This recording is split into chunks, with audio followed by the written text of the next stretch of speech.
What about feeding? How does being born premature affect feeding development? This fact should scare the pee out of you. 99% of moderately premature infants go home on full oral feeds.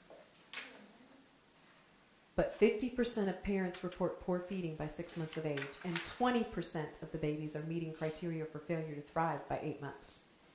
That says there was a problem and we didn't see it when they were going home.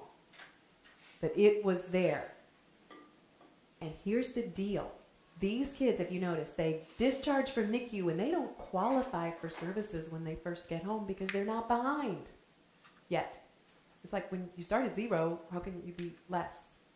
And so they go 2, 3, 4, 5, 6 months before they qualify for services.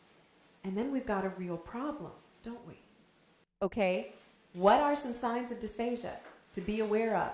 All right, so you're a therapist without much medical background. You're out there now taking care of this kiddo who came home. He's now 36 weeks.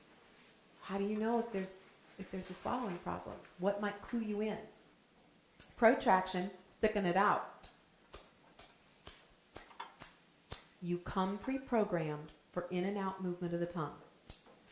You have to develop up and down movement of the tongue. So if that tongue is always out, let's see what's going on, especially depending on what age they are. And it all goes back to what's going on gross motor-wise. Oral motor is dependent on gross motor.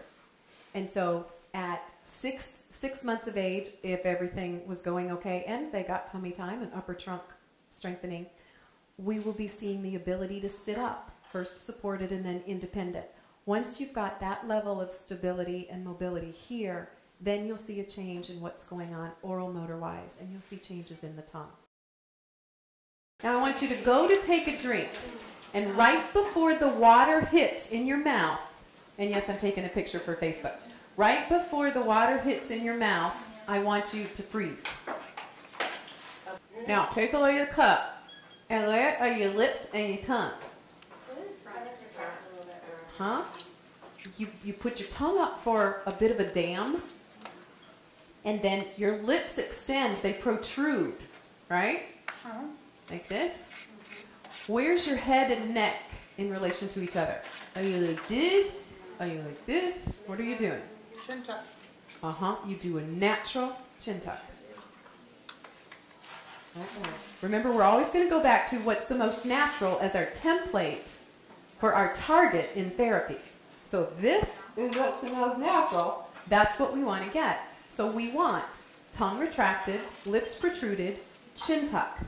And then we're going to go for an appropriate or safe flow. That part's harder, because how do you control the flow? Take a couple sips.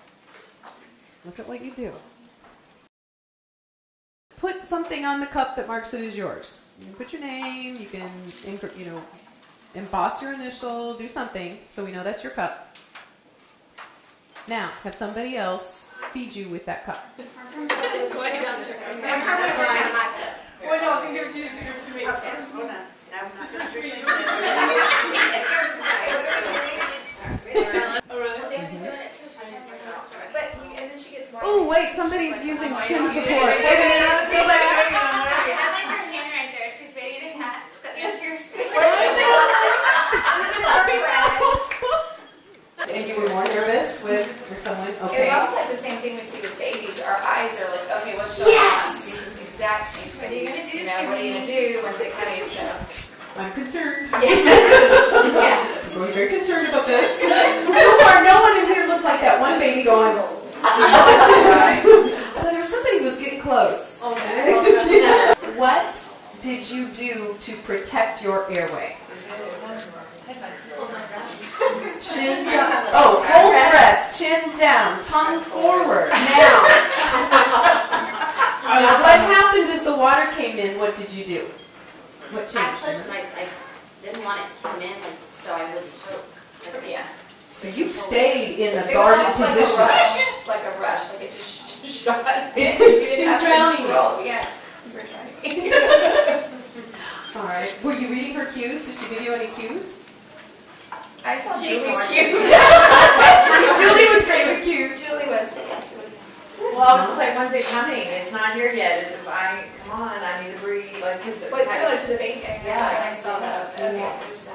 Well, yeah, we had to start over like 3 times. I'm like, wait, no, I can't do this. Oh, they're great. This is exactly it. All right, now, feed yourself again for a minute. Do it slowly and watch what your tongue does as you, in control of the water, pour the water in. Usually it either goes back or down to draw in the water. I want you to notice, nobody in here dumped it into your anterior or lateral sulcus and then swished. Okay? But isn't that how we end up teaching cup drinking? We pour it in and shove their mouth shut. And sometimes even hold their lips. It's like, well, swallow. Swallow, go on. But we teach cup drinking that way because we don't know how to say, draw your tongue back, blah, blah, blah, blah, blah, blah, blah. So, let's at least try to make it not as scary. I'm going to show you some ways to do this.